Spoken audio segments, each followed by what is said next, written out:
EA's been conducting some bold experiments with the Battlefield franchise these past couple of years. Battlefield Heroes is the most surprising by far. Few would have expected to see this venerable series applied to a cartoon shooter built around MMO-style progression mechanics. But though Battlefield Heroes may not cost money, your time is certainly valuable. Is it worth whiling away the hours here?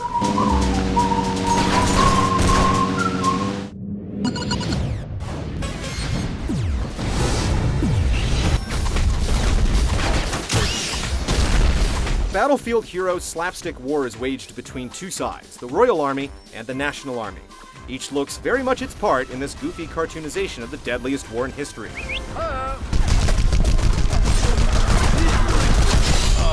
Who knows why they're fighting? All that matters is that you eradicate the opposition and taunt them after doing so with some well-timed emotes. As of now, the war takes place over 4 maps, some focusing on firefights between infantry, others on using vehicles. The rules are classic Battlefield. Capturing locations on the map causes the enemy team to lose more points, or tickets, when its members die. The first team with 0 points loses. Though it seems like it'd be easy to deplete 50 points with 2 teams of 8 blasting at each other, the matches can be pretty deliberate, owing largely to Heroes' MMO-style game mechanics. By doing pretty much anything, from injuring enemies to capturing bases, your characters accrue experience, and eventually level up. This allows you to purchase and upgrade class abilities to suit your playstyle. The Sneaky Commando's Stealth and Troop Traps abilities will appeal to you if you prefer sniping and subterfuge. If you like the front lines, the Rough and Tumble Gunner has the skills to dish out pain and the resilience to stay alive. And no squad is complete without a soldier, whose straightforward combat abilities are bolstered by key support skills, particularly his group heal. EA is banking on you growing fond enough of your custom character to eventually drop some real money on personalizing him. You can't miss the store option in the game client. It's where you go to buy the stuff you need to actually play effectively, like weapons and auxiliary items to heal yourself and repair your vehicles. Apart from these, though, which you buy with Valor points earned during matches and from completing achievement-like missions, you'll see stuff on sale for battle funds. These cost real money, and so far all they can get you are special outfits, emotes, and metagame buffs that increase your advancement rate. In other words, there isn't anything for sale that'll give you a direct edge over your enemies in a firefight. It's anyone's guess how the microtransaction element will play out over time.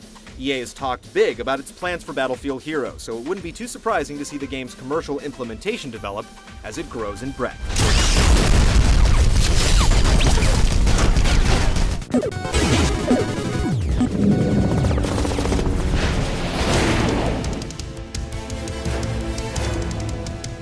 Befitting of the ways it's cribbed from MMOs, firefights in Heroes can be quite deliberate and protracted. You'll usually have a way to escape or prolong an engagement, whether it means splitting the scene with a burst of speed or coming back from the brink with a well-timed heal. It almost feels like you're playing an MMO more than a shooter at times. The game is at its best when it allows you to take advantage of all the tools it offers when actualizing your absurd strategies. For instance, there's little that's more gratifying than hopping into a plane, flying towards a capture point as you lay down fire, then jumping out and parachuting down into the fray.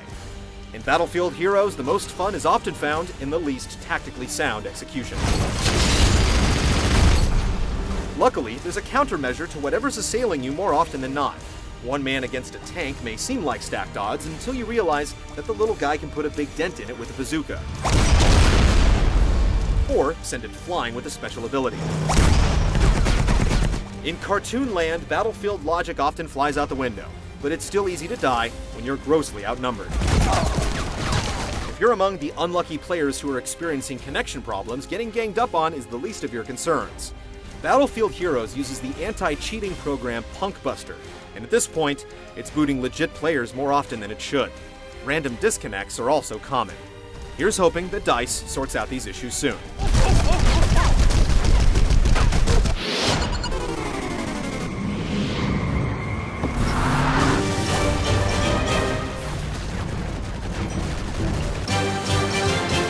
All the crazy things you can do in Battlefield Heroes make sense in the context of its baddie cartoon aesthetic.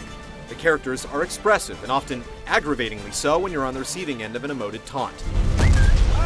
Given how off-the-wall some of the purchased outfits are, it's sometimes difficult to identify a friend from a foe until the red name pops up, but the variety ensures that the war zone will seldom look tame.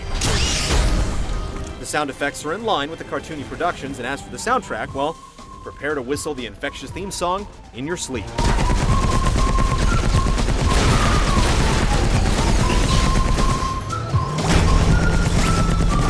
You may not be able to argue with its price, but you'll certainly be surprised with how addictive Battlefield Heroes can be. As a starting point for EA's experiment with the free-to-play model, it's astonishingly well realized, and it can only grow from here. You may get tired of the same old maps after a while, but in quick, 1-hour bursts, you'll have a blast with Heroes.